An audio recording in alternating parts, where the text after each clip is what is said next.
Hello दोस्तों, नमस्कार। मैं दिलीप कुमार। आज हम लोग पूरी तरह से मॉडर्न हिस्ट्री जो अभी तक में पूछा गया है 70वीं से पीछे जितना भी सवाल पूछा है मतलब हिस्ट्री का हम लोग उस पर डिस्कशन करेंगे। आपको अगर चैनल पे अच्छी चीज़ें लगे कि आपको जाने यहाँ पे तो आप लाइक एंड सब्सक्राइब जरूर कीजिएगा। हमारे साथ रह के तैयारी आप मजबूत कर सकते हैं। मैंने 70 में यूपीएससी का पीटी दिया था, मेंस नहीं हुआ। 78 का भी दिया था, मेंस भी दिया है, अभी तक रिजल्ट नहीं आया है। तो मैंने भी जिस तरह से पीटी को क्वालिफाई किया, कहीं से अगर मैं हेल्पफुल कर सकता हूँ तो आप लोग जरूर मेरी वीडियो को एक बार देखिए। थोड़ा लंबा वीडियो होगा तो आप लोग थोड़ा स्पीड वगैरह में देखिएगा तो ज़्यादा बढ़िया रहेगा। चलिए इसको स्टार्ट करते हैं। पहला देखिए सवाल क्या करता है, निम्नलिखित में से कौन सा प्राचीन भारत में बौद्ध शिक्षा का प्रसिद्ध केंद्र था। ये 70वीं यूपीएससी में पूछा गया था। पल्लवी, नालंदा, विक्रमशिला और नागपुर। तो देखिए विक्रमशिला विश्वविद्यालय की स्थापना जो कि आप लोगों को भी पता होगा गोपाल ने कराया था। नालंदा बौद्ध विहार, ये भी बौद्ध से शिक्षा से। और पल्लवी आप लोगों को पता होगा, पल्लवी जो है बौद्ध धर्म से रिलेटेड है, मगर नागपुर का बौद्ध धर्म से कोई भी संपर्क नहीं है। तो इसका आंसर ये हो जाएगा नागपुर। बाकी में आप देख सकते हैं यहाँ पे डिस्कशन भी दिया गया है, तो आप चाहें तो आराम से पढ़ सकते हैं। तो इसलिए मैं जो कह रहा हूँ आंसर इसका हो जाएगा नागपुर। और आप देख सकते हैं तक्षशिला विश्वविद्यालय आपको कई बार ये दे देगा, जैसे यहाँ पे अभी नाम नहीं दिया गया है तक्षशिला विश्वविद्यालय। नालंदा का दिया है, जिसकी स्थापना पाटलिपुत्र शिलापति में कुमार प्रथम द्वारा की गई थी।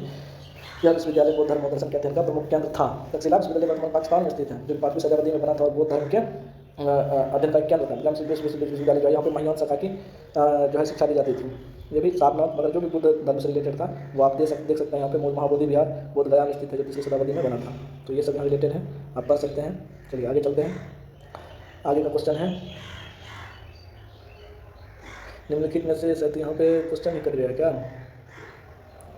पूछ लेता है निम्नलिखित में से कौन सा मतलब चित्रकूट मंदिर किस स्टेट में स्थित है। तो आप लोग देख सकते हैं मध्य प्रदेश में चित्रकूट मंदिर। यहाँ पे आप लोग रामायण के काल में भी देखे थे शायद, जो हनुमान जी होते हैं वो माँ वैष्णो देवी की जो है सुरक्षा प्रदान करती है यहाँ पे, तो वहाँ से भी रिलेटेड रहता है। बाकी के लिए और तो कहता है ये बिंदु श्रेणी में अवस्थित है, उत्तर प्रदेश के चित्रकूट मध्य प्रदेश के सतना जिले के अंतर्गत आता है, याद रखिएगा। उसके बाद कामनाथ मंदिर, भरत मिलाप, हनुमान धारा, ये सब भी वहीं से रिलेटेड है, तो इसको भी थोड़ा सा ध्यान रखिएगा। कहता दुनिया की सर्वाधिक प्राचीन सभ्यता कौन सी थी, बहुत बार क्वेश्चन पूछा जाता है, इंपोर्टेंट। मेसोपोटामिया की सभ्यता आपको दे देगा, सिंधु सभ्यता, चाइनीज सभ्यता, ईरानी सभ्यता, मेसोपोटामिया की सभ्यता। दुनिया की सबसे प्राचीन सभ्यता जो है मेसोपोटामिया की सभ्यता थी। आपको याद रखना है मेसोपोटामिया की सभ्यता इराक की में है, कहाँ पे है, इराक में। और कहता है मेसोपोटामिया सभ्यता विश्व में सबसे प्राचीन सभ्यता मानी जाती है। इस सभ्यता का विकास दजला और फरात नदी, याद रखिएगा। कई बार क्वेश्चन ये भी पूछ लेता है, जैसे यहाँ पे दजला और फरात नदी का किस देश से संबंध है, तो याद रखिएगा इराक में। दजला और फरात नदी कहाँ है, इराक का जो प्रसिद्ध नदी है, ये भी याद रखिएगा। कहता है वर्तमान में इराक, सीरिया और कुवैत के हिस्से में आता है। मेसोपोटामिया सभ्यता का जो है पालना भी, सभ्यता का पालना भी कहा जाता है। ये सब भी आप याद रखिएगा। अगला देखिए, मौर्य साम्राज्य के संस्थापक कौन थे, बहुत बच्चा वाला क्वेश्चन है, ठीक है। कई बार इस तरह के क्वेश्चन पूछता है, याद रखिएगा। मौर्य साम्राज्य के संस्थापक जो है चंद्रगुप्त मौर्य था। इससे पूर्व जो है नंद वंश था, जिसके संस्थापक महापद्म नंद थे। आप ट्रिक भी याद रख सकते हैं। हसीन मसूसा हरियक वंश, जिसके संस्थापक बिंबिसार थे। उसके बाद शिशुनाग वंश का संस्थापक शिशुनाग था। नंद वंश का महापद्म नंद था। मौर्य वंश का जो है चंद्रगुप्त मौर्य था। और हसीन मसूसा कन्नब वंश का सुदामा था। और शुंग वंश का पुष्यमित्र शुंग था। याद रखिएगा, ये सब थोड़ी बहुत पूछ देता है क्योंकि चीज़ ऐसी ही होती है। और कई बार देखिएगा तो जैसे चंद्रगुप्त मौर्य ने राजनीतिक गुरु चाणक्य से मिलकर नंद वंश के शासन को पराजित किया था। आप लोगों को भी पता होगा, इसकी राजधानी पाटलिपुत्र थी। चंद्रगुप्त मौर्य विदुसार के अशोक का वंश के शासक थे। बृहद्रथ इस वंश का अंतिम जो है बृहद्रथ, याद रखिए, बृहद्रथ मौर्य वंश का अंतिम शासक था। ये भी बहुत ज़्यादा पूछा जाता है। कहता अशोक के स्तंभ में कौन सी लिपि में लिखी गई है, तो याद रखिएगा क्योंकि यहाँ पर दिया गया है कि सामरी, संस्कृत, पाली, ब्राह्मणी। तो अशोक का जो मुख्य रूप से लिखा गया है शिलालेख वगैरह जो उसका स्तंभ लेख होता था, ब्राह्मणी में होता था, खरोष्टी में होता था, अरमाइक वगैरह में होता था। तो 3 लिपि में मुख्य रूप से लिखा गया है, ब्राह्मणी, खरोष्टी, अरमाइक। तो याद रखिएगा ब्राह्मणी अधिकांश में लिखे गए, जिसमें उन्होंने देवनागरी जैसी ये होती है, ये जो लिपि होती है ब्राह्मणी देवनागरी जैसी लिपि होती है। और कहते हैं भारत के उत्तर मध्य पश्चिम भागों में पाए गए। खरोष्टी लिपि दाएं से बाएं लिखी जाती है। कई बार ये भी पूछ लेता है कि जो है खरोष्टी लिपि किधर से किधर लिखी है, दाएं से बाएं, समझे। और कहता उत्तर पश्चिम और इस तरह की चीज़ें मिली है। संस्कृत बुद्ध काल में ज़्यादातर प्रयोग किया जाता था। याद रखिएगा बुद्ध काल का अधिकतर जो लेख मिला है वो संस्कृत भाषा में मिला है, जबकि पाली भी एक भाषा था जिसमें बौद्ध धर्म ने शिक्षा दिया था, पाली भाषा में। याद रखिएगा सामरी एशिया की लिपि है। आगे बढ़ते हैं।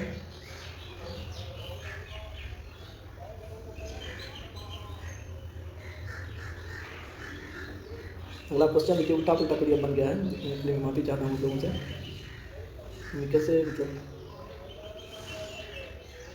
5 6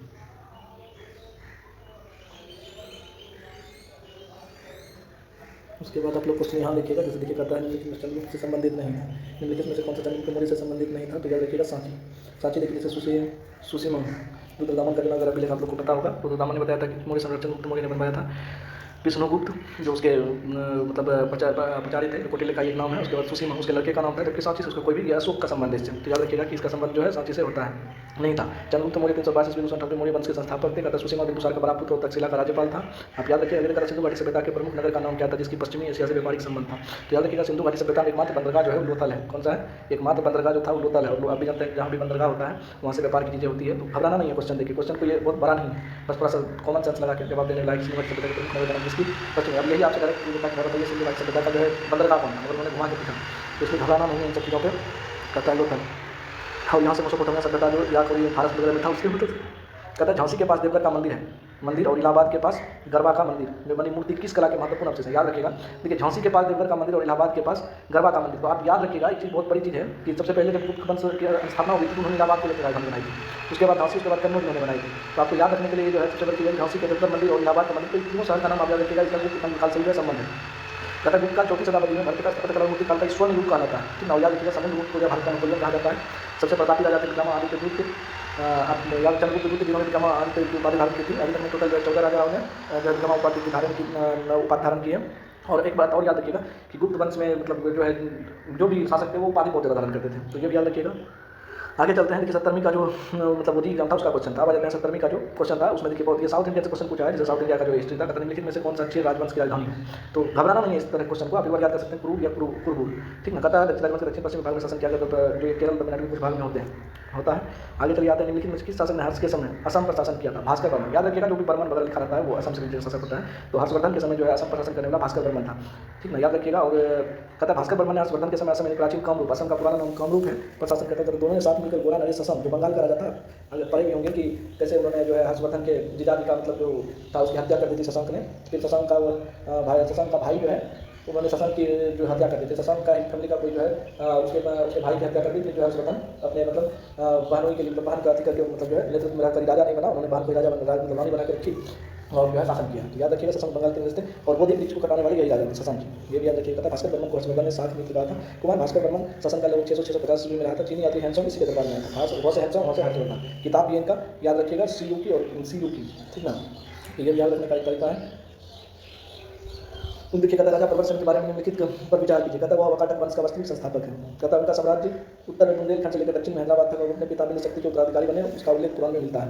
कहता देखिए इसमें एक दो ये जो भी ऑप्शन है इससे रिलेटेड नहीं है। इसमें क्या कह रहा है? देखिए भारत के मध्य और दक्षिण भाग में इसका संस्थापक बिंदु शक्ति थे। तो वाकाटक मत प्रवर्सन नहीं थे, उसका जो संस्थापक थे बिंदु शक्ति थे। कहता इसका उत्तराधिकारी था प्रवर्सन, न कि संस्थापक था, जो वाकाटक वंश का वास्तविक संस्थापक माना जाता है। मगर संस्थापक तो बोलेंगे तो बिंदु शक्ति कोई बोलेंगे। कहता है सीमा है उत्तर में विंध्य क्षेत्र यानी बुंदेलखंड की सीमा से लेकर दक्षिण दक्कन में वर्तमान हैदराबाद के प्रभाव क्षेत्र तक विस्तृत है। वाकाटक नरेश ने सर्वप्रथम इसने सम्राट की उपाधि धारण की थी तथा 4 अश्वमेध यज्ञ और वैदिक अनुष्ठान भी करवाए थे। तो इसमें जो इसका आंसर हो जाएगा एक से अधिक हो जाएगा, क्योंकि यहाँ पे देखिए ये भी दिया जैसे कहता है वाकाटक वंश का संस्थापक था। ये तो थोड़ा सा गलत है। कहता इस वंश का लेकर हैदराबाद तक ये बिल्कुल सही बात है। पिता बिंदु शक्ति के उत्तराधिकारी होने बिल्कुल ये बात सही था कि प्रवर्सन जो है बिंदु शक्ति के उत्तराधिकारी थे। सी भी सही है। तो देख लीजिए आप ए और बी और सी कहीं सही दिया है, तो बी और सी नहीं दिया, उसका उल्लेख पुराणों में मिलता है।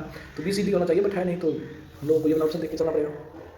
कहता निम्नलिखित में से किस महान शासक ने प्राचीन में बिहार, देखिए अभी हम बताए थे ना हर वंश के संस्थापक में भी सारा मौका देता है। कई बार क्वेश्चन आपको इस तरह से पूछ लेगा कि आप परेशान हो जाइएगा, देखिए कि आप कहाँ बैठे हैं। अजातशत्रु अग्रराज शासक इस तरह की चीज़ें भी कई बार क्वेश्चन पूछ ली जाती हैं। आगे देखिए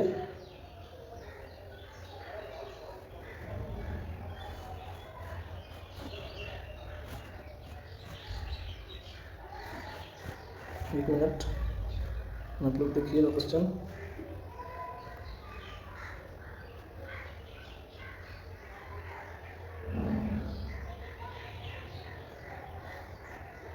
क्वेश्चन था बट ये यहाँ पे जो है नहीं लिख रहा है, तो इसको छोड़ देते हैं। कहता है नाम पंथियों सिद्धों और योगियों ने भक्ति धर्म को लोकप्रिय बनाया। कहता है लेकिन नाम पंथियों सिद्धों और योगियों ने भक्ति धर्म को बनाया था लोकप्रिय। तो सिंपल सा बात है, उत्तर में जो है हिंदू धर्म की जनसंख्या ज़्यादा है उत्तर भारत में। तो इस तरह की चीज़ें देखिए, खास करके आदि शंकराचार्य के बारे में याद रखिएगा कि 11 मई 708 ईस्वी को आदि शंकराचार्य का जन्म कोच्चि केरल के पास कलाड़ी नामक स्थान पर हुआ। उन्होंने उदतावाद का सिद्धांत दिया था, बहुत ज़्यादा प्रचलित था। उदतावाद का सिद्धांत समय में शंकराचार्य दिया था और संस्कृत भाषा में वैदिक साहित्य ने को टिप्पणियां लिखी थी। उनके 250 सिंगरी पूरी द्वारका 4 पीठ का उन्होंने स्थापना किया था। आपको याद रखने की जरूरत है। जैसे उत्तर में जो है उत्तराखंड में बद्रीनाथ में जो है वो एक पीठ की स्थापना की थी, बद्रीनाथ पीठ की। उसके बाद उत्तर दक्षिण में उन्होंने जो है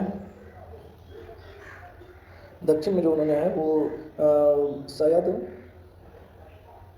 मैसूरी को उन्होंने शायद श्रृंगेरी कर दिया, अभी शायद पहले मैसूरी नाम था, श्रृंगेरी पीठ की स्थापना की थी। और पूरब में जो उड़ीसा है वहाँ पर उन्होंने पुरी की स्थापना की थी, पुरी पीठ की। और बद्रीनाथ जो है गुजरात में, उसकी स्थापना की थी। चार धाम जिसको हम बोलते हैं, चारों पीठ की स्थापना जो स्वामी शंकराचार्य महाराज ने किया था।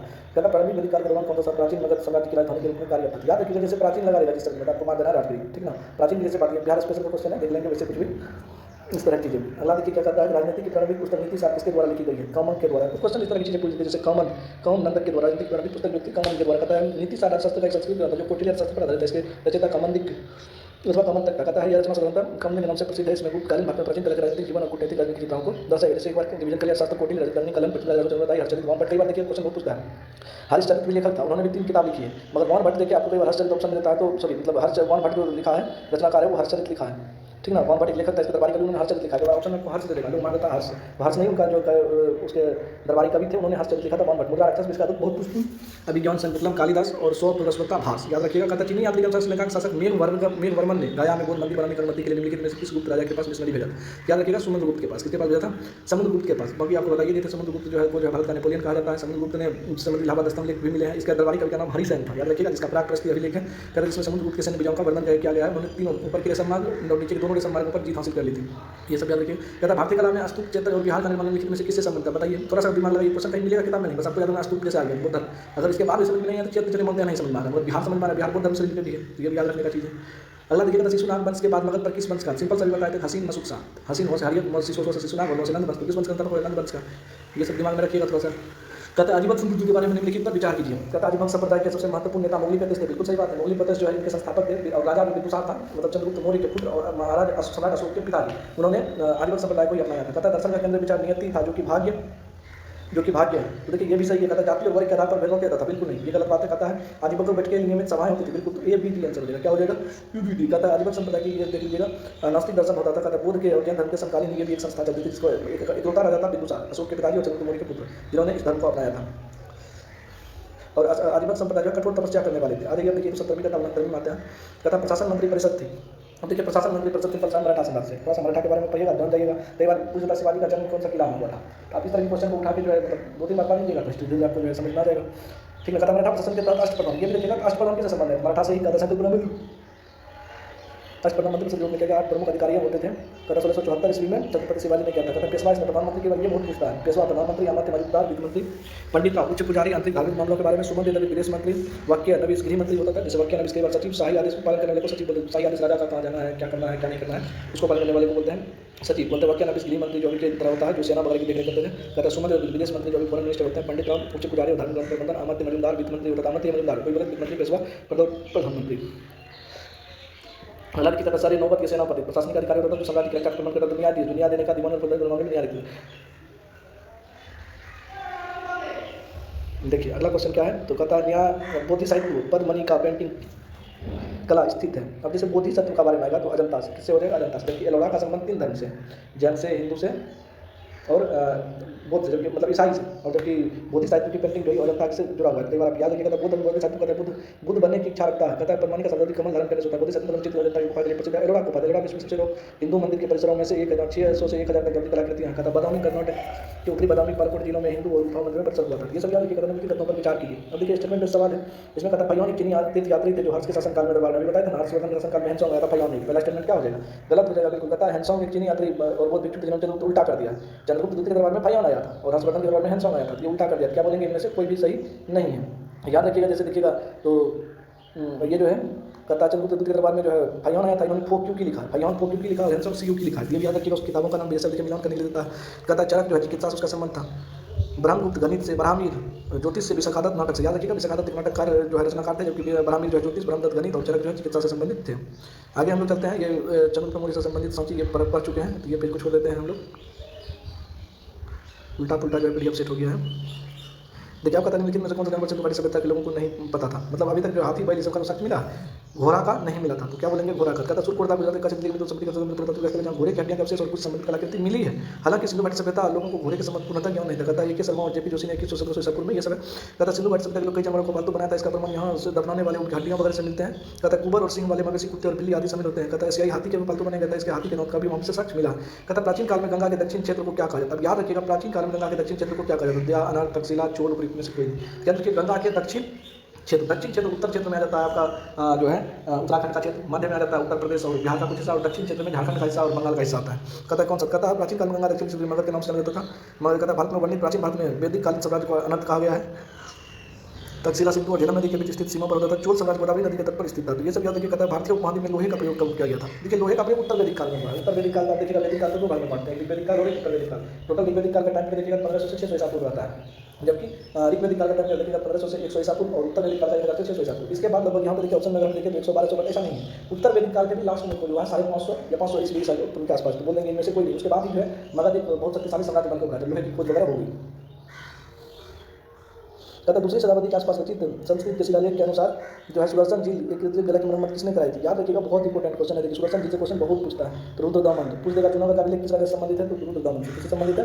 रुद्रदामन से संबंधित है। अगला देखिएगा झांसी के पास देवगढ़ का मंदिर और इलाहाबाद के पास गरबा का मंदिर, इसकी बनी मूर्ति कला किसके है? तो ये किससे संबंध है? गुप्त काल से। अभी हम इसके बारे में चर्चा भी किए थे, याद रखिएगा। अगला देखिए विक्रमशिला विश्वविद्यालय धर्मपाल इसके बाद प्रथम बौद्ध महोत्सव आयोजित कहाँ हुआ था? ये याद रखिएगा, ये बहुत इंपॉर्टेंट है। जैसे देखिए प्रथम पूछ देगा, जैसे प्रथम पूछ दिया है, प्रथम पूछ दिया है तो हम क्या बोल देंगे? राजगीर में। तो पूछ देगा इस टाइम आपका राजा कौन था? तो राजा इस टाइम जो है वो अजातशत्रु था। राजा कौन था? अजातशत्रु था। याद रखिएगा, राजा इस टाइम कौन था? अजातशत्रु था। और ये राजगीर में हुआ था। कब हुआ था? 383 ईसा पूर्व, 383 ईसा पूर्व। और इसका अध्यक्ष कौन थे? महाकश्यप। इसमें क्या था? महाकश्यप। दूसरी जो हुआ है वो हुआ है वैशाली में। दूसरी कहाँ हुआ है? याद रखिएगा, वैशाली में। कहाँ हुआ है? दूसरी हुआ है आपका वैशाली में। कहाँ हुआ है? वैशाली में। ये भी याद रखने का चीज़ है, ठीक है। दूसरी वैशाली में हुआ है। तो उस टाइम राजा कौन था? कालासुर। कौन था राजा? 283 100 साल बाद हुआ, 283 ईसा पूर्व। और आपको पूछ देगा कि ये इस टाइम कौन था? शावक मिल। कौन था? तो शावक मिल जो है अध्यक्षता किया था। तीसरी अशोक के टाइम में पाटलिपुत्र में होता है। अशोक के टाइम ये कब होता है? तो लगभग 155 ईसा पूर्व, यही मतलब ये कहा जाता है। और अशोक था इस टाइम राजा, ठीक ना। और जो है इस तरह से। और उसके बाद चौथी जो होता है कुंदलग्राम जम्मू कश्मीर में होता है। इस टाइम राजा होते हैं अशोक द्वितीय, भी उसको बोला जाता है, आप लोग को याद होगा। कनिष्क। कौन था राजा? कनिष्क था। और इसमें उपाध्यक्ष और अध्यक्ष दोनों थे। इस तरह की चीज़ों को आप लोग याद रखिएगा, क्योंकि ये सब बहुत इंपॉर्टेंट क्वेश्चन हो जाता है। यहाँ पर दिया गया महाकश्यप शावक में। तीसरा में मुगली बहुत तीसरा था, उसमें अश्वमित्र जो अध्यक्ष बना था, उपाध्यक्ष अश्वघोष जो बिहार का ही रहने वाला था, ये बना था।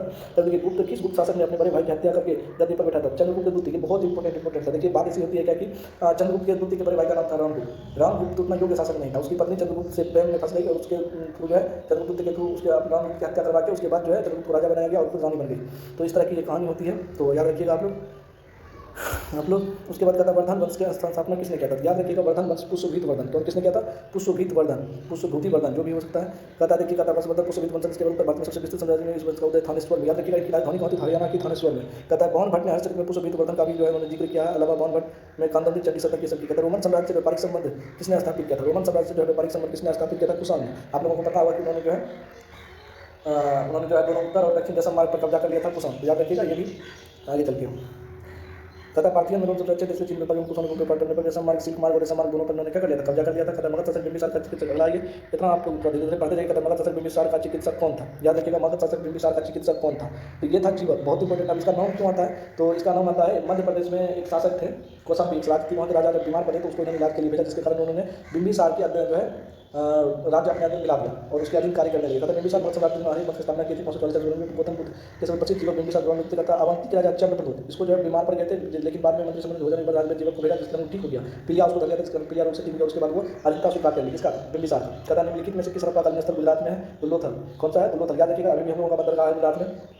उसी तरह लोथल जो है ये गुजरात में पड़ता है। कहता है गुजरात के अहमदाबाद जिले भगवा नदी के किनारे खंबात की खाड़ी के निकट लोथल अवस्थित। इसकी 1957 में रंगनाथ राव ने की थी। यहाँ प्रसिद्ध गोदीबारा निकट साक्ष्य मिले हैं। इसके अलावा चावल भूस और आदि के भी साक्ष्य मिले हैं। आ जाइए आगे। चोल वंश के संस्थापक कौन थे? याद रखिएगा विजाले। और जबकि आपको पूछ देगा इसके सबसे प्रतापी राजा कौन थे? राजेंद्र चोल। राजेंद्र चोल से पहले राजा राज चोल आए थे, ठीक है। याद रखिएगा। गंगई कौन चोलपुरम की स्थापना किसने किया था? राजेंद्र चोल। उन्होंने जो है लोटा गंगा जल के लिए बंगाल पे आक्रमण शशांक जो था उसके पर आक्रमण कर दिया था। याद रखिएगा, इसके सबसे महान शासक होते थे जो थे वो थे राजेंद्र चोल। राजा राज प्रथम भी एक शासक थे। कहता विद्यालय चोल वंश के संस्थापक थे। कहता प्रथम बुद्ध संगीत के अध्यक्ष कौन थे? महाकश्यप विजय। मैं आपको बताया एक सवाल फिक्स रहता है हर बार उससे पूछने का। आगे आ जाइए, देख लीजिए फिर से दिया गया है। कहता है किरातु जूनियम पुस्तक के लेखक कौन है? भारवी। ये सब चीज़ को आप एक बार पढ़ लीजिएगा तो ज़्यादा क्लियर हो जाएगा। भारवी। कहता है किरातु जूनियम यानी कि धारी शिव और अर्जुन की कथा इसमें दिया गया। पूछा किताब में किसकी कहानी दिया? माता पार्वती और भगवान शिव की जो है कहानी बताया। सॉरी, अर्जुन और भगवान शिव की कहानी बताई गई 6वीं शताब्दी के इसके आसपास। अब देखा था निम्नलिखित में इसकी हड़प्पा नगर में जूते हुए खेत के साक्ष्य मिले। अगर आप पहला पढ़िएगा तो पहला क्वेश्चन यही आता है। कालीबंगा। तो नॉर्मली सवाल में हड़प्पा सभ्यता की खोज की थी। रावी नदी के तट पर कालीबंगा से प्राप्त हुई। कालीबंगा नदी राजस्थान स्थित में नर्तकी काशी की मूर्ति मोहनजोदड़ो से प्राप्त हुई है। ऊँट चना सरसों नदी के साक्ष्य वहाँ से मिले हैं। कहता है त्रिरत्न या 3 रत्न सटीक ज्ञान, सच्ची आस्था और सटीक क्रिया निम्न में से किससे संबंधित है? जैसे 3 चीज में आएगा तो वो आ जाएगा जैन धर्म से। किस धर्म से? जैन धर्म से। और जैसे 8 चीज आएगा अष्टक मार्ग बौद्ध धर्म से। 3 चीज आएगा त्रिरत्न से। आप लोगों को पता होगा उनकी जो है जैन धर्म के संस्थापक कौन थे? ऋषभदेव। कौन थे? ऋषभदेव। और 24वें तीर्थंकर महावीर स्वामी थे, याद रखिएगा।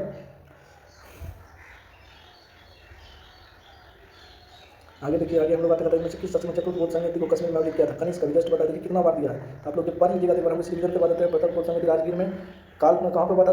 देखिए प्रथम बोध संगति कहाँ हुआ था? राजगीर में। राजा कौन था? राजा 483 ईस्वी और अध्यक्षता किस महाकश्यप ने। अगला दूसरी बोध संगति, दूसरी बोध संगति कहाँ हुआ था? वैशाली में। राजा कौन था? कालासुर था 383 ईस्वी पूर्व। सावक में जो है इसकी अध्यक्षता। तृतीय बोध संगति पाटलिपुत्र में, अशोक जो है इसका राजा था। दूसरा 51 ईस्वी पूर्व मोगली पोती में, सावक उसमें था। चतुर्थ बोध संगति कुंडलग्राम में, कनिष्क का राजा था, प्रथम शताब्दी में लगभग हुआ था। और वसुमित्र अध्यक्ष थे, याद रखिएगा वसुमित्र अध्यक्ष थे। तो इस तरह से आप याद रख सकते हैं। और घोष जो है उपाध्यक्ष थे, जो बिहार की रहने वाले थे। कथा में से भारतीय दर्शन के परमाणु सिद्धांत का प्रतिपादन किसने किया? बहुत क्वेश्चन पूछ लेता है कई बार, देख लीजिए। बेसिक ने कथा न्याय परमाणु सिद्धांत किसने दिया था? तो बेसिक ने। जैसे योग दर्शन बोलेगा तो पतंजलि, किसने दिया था? पतंजलि। जैसे पूछ देगा परमाणु सिद्धांत का प्रतिपादन, भारतीय दर्शन परमाणु सिद्धांत का प्रतिपादन बेसिक ने। और न्याय पूछेगा कनाद, न्याय पूछेगा तो कनाद, न्याय पूछेगा कनाद। यहाँ दिया परमाणु दर्शन बेसिक कनाद दिया था। परमाणु दर्शन के सिद्धांत बेसिक दर्शन में कनाद नहीं दिया था, जो बेसिक दर्शन होता है उसमें कनाद नहीं दिया था। प्रतिपादित किया था न्याय दर्शन के संबंध में गौतम थे। भगवान बुद्ध का नाम न्याय दिलाना गौतम थे। और संख्या दर्शन का कपिल मुनि। संख्या दर्शन में कौन था? कपिल मुनि। और बेसिक दर्शन विज्ञान का ही एक भाग होता था। दर्शन में समस्त 6 भागों में बांटा गया था। इस तरह से आप लोग याद रख सकते हैं। प्रथम जीवाश्म भारत की किस नदी से प्राप्त हुआ था? नर्मदा नदी। पूछ देखिए पहले बार दुनिया में मानव के रहने का साक्ष्य किस नदी घाटी से मिला है? नर्मदा नदी से। जहाँ जीवन का साक्ष्य सबसे पहले मिला नर्मदा नदी है, याद रखिएगा। अगला आ जाइए, अगला देखिए क्या कहता है।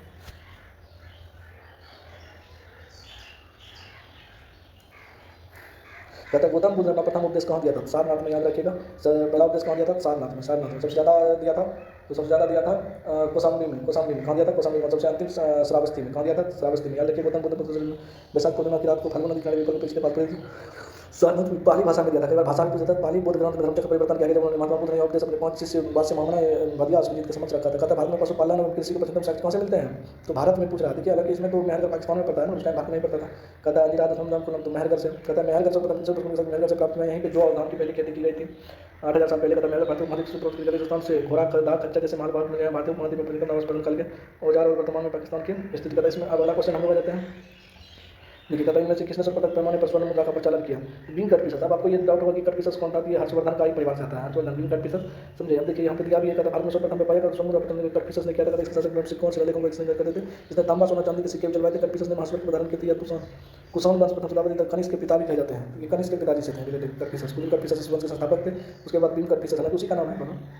कथन में इनमें से किसने पहली बार यह व्याख्या की कि पृथ्वी अपनी धुरी पर घूमने के कारण प्रतिदिन सूर्योदय और अस्त होता है? आर्यभट्ट। किसने कहता है? ये भारतीय भूगोल वेता थे जिन्होंने सबसे पहले पृथ्वी के घूमने के कारण दिन और रात होती है, याद रखिएगा।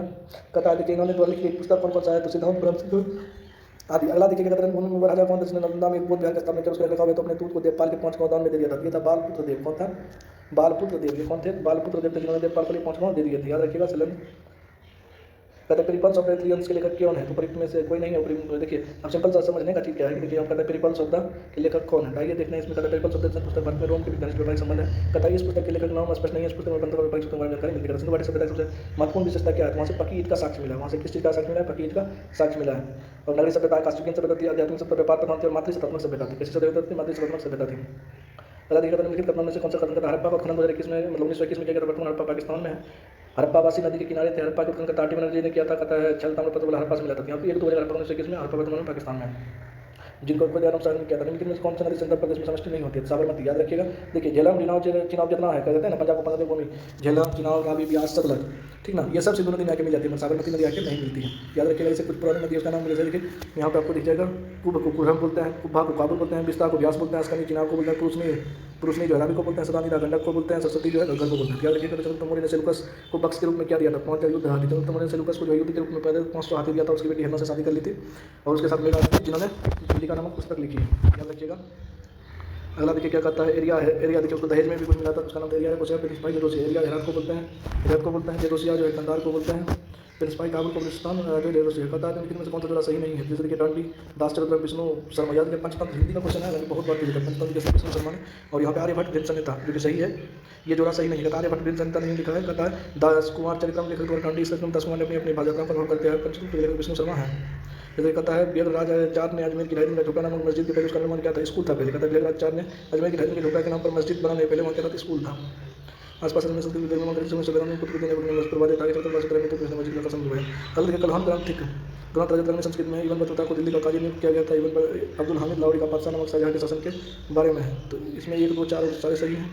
कौन सही नहीं है? हमीदा बानो बेगम ने हुमायूं नामा लिखा। ना हमीदा बानो बेगम थोड़ी लिखा है। उसकी बहन लिखी तो उसकी पत्नी था अमिताभ बेगम, उसकी बेटी लिखी मतलब उसकी बहन लिखी थी, ठीक ना। तो ये गलत है, बाकी चारों सही है।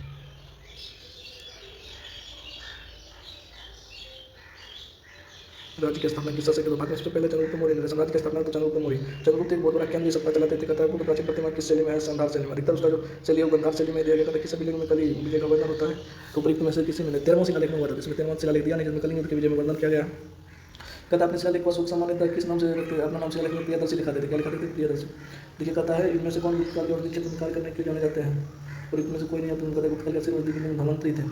धमंत्री का नाम है कैपिटल में दिए गए नाम में सुभद्राय, लेकिन उनका काला बच्चे से सफल मान लेता है जो एक सतरी का पिता था। दाई कैसे पानी लिखी जाती है? कौन सा लिपि है? से पानी लिखी जाती है उसकी लिपि।